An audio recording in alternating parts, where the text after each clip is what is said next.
Hello and welcome to July's book review. Excuse me if I look a bit hot and sweaty.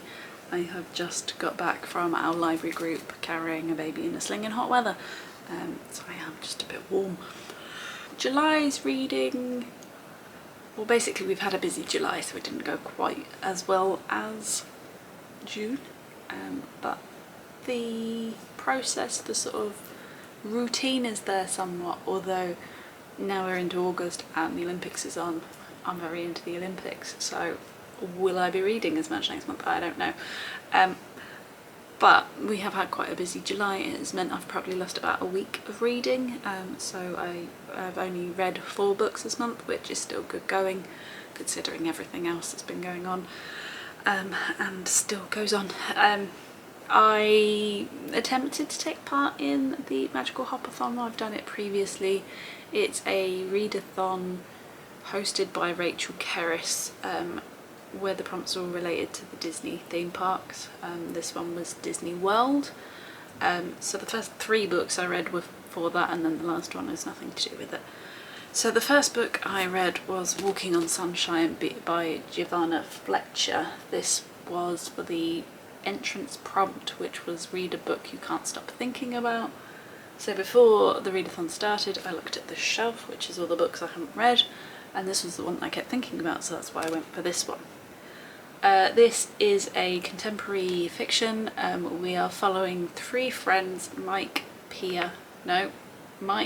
and Zaza, who are grieving the loss of Pia, who is also Mike's wife, so there's that element to it. Along with that, Vicky is a stay-at-home mum and is going through some issues with that, and Zaza has just got engaged and is, how do they put it on the back here? Fears the next steps. So this is written in dual point of view.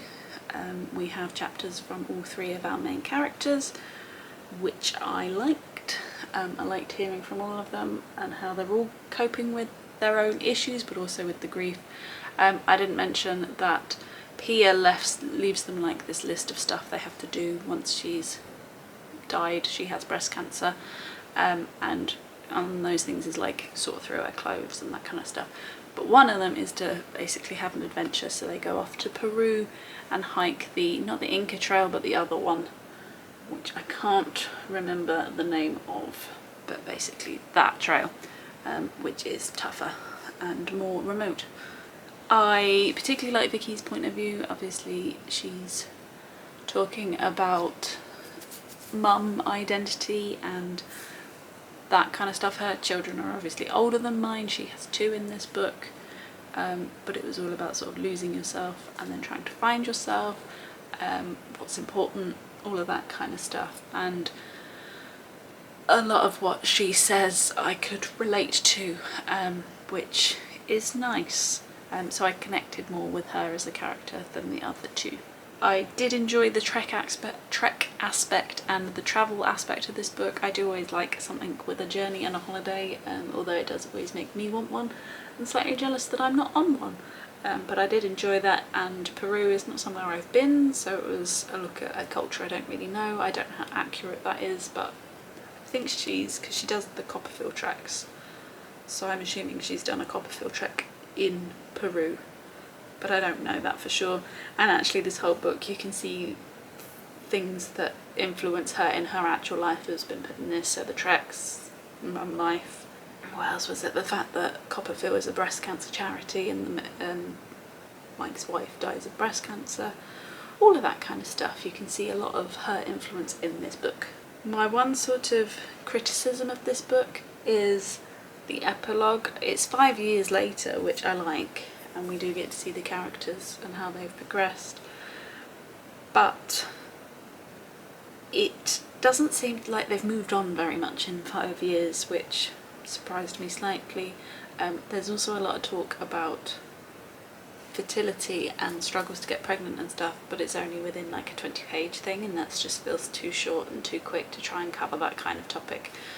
So I wasn't too keen on the epilogue, but I did enjoy the book. I wouldn't say it's, you know, my favourite book of all time or anything like that, but I enjoyed it, and it was reasonably quick. And yeah, I don't think it's my favourite of Giovanna's books, but I'd have to reread the ones I have read because it's been a while.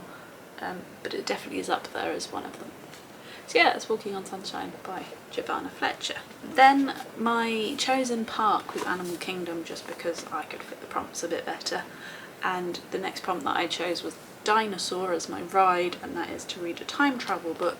So I read This Time Tomorrow, thinking it's short, it'll be quick, I really need to learn. That is not the case, because this is surprisingly dense for a 250 page book. What are we at?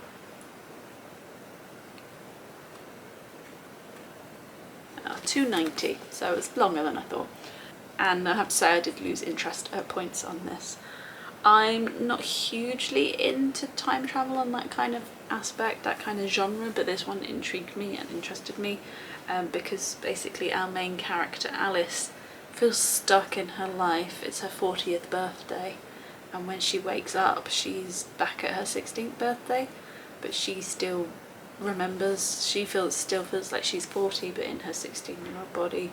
But everyone else around her is the same, so it's that kind of how much can you make changes and how that affects your future and that kind of thing. So it did interest me, but it also made me lose interest at points. This is largely based on a father-daughter relationship, so in her present day, her like 40th year, her dad is really ill, and she's obviously not ready to say goodbye to him, so a lot of what she's doing in her, when she's going back to her 16th birthday, is trying to make it so that her dad isn't ill in her future, kind of thing. And all the little tweaks that she does, you see the differences that it makes on that, not just that, but her whole entire life, but that is the main focus. And I do like the father-daughter relationship in this. It's also not one that you get very often. You get mother-daughter relationships quite a lot, but you don't often get father-daughter relationships in books.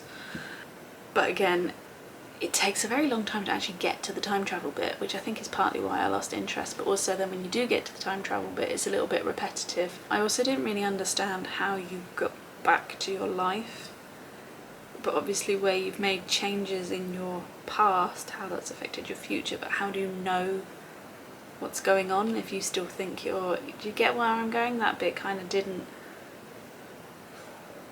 really work for me, and it was a bit disorientating, and I didn't feel it was really explored. How do you know what's going on in your life if you've only just come back to it?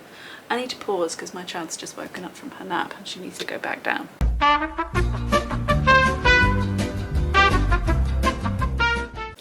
Where were we? So yeah, I wasn't entirely convinced with the whole time travel bit and them knowing how they're actually going to do anything. Sorry if you can hear my child now. She didn't get back to sleep. I did like the writing, and I did quite like the actual ambiguous ending about how did she end up, what life did she end up choosing? Did she end up choosing one, or does she still go back? That kind of thing. So it being ambiguous I liked, and I thought it fit this book well. Also, I didn't actually expect the whole coming to terms with loss, and I thought that was handled well. It seems I kind of had a theme this month without realising I was doing it. There's also a cat called Ursula in this, who appears to be ageless, which I liked that a lot. We always say that about Jeff, that he's going to live to his like 306, so that appealed to me a lot. So won't be keeping this one around. I'm glad I tried it out, but it didn't quite work for me, so that's This Time Tomorrow by Emma Straub. I don't think I actually said the author, but her. Then for, I can't remember what prompt, it was a snack or a show, and I can't remember which one, possibly Festival of the Lion King, and that was to read a TBR vet. And I read The Elite, so if you saw last month's book review, you'll know I read the selection, because I'm hoping to read the series one a month until I finish it, so that would be what, like October, November, something like that.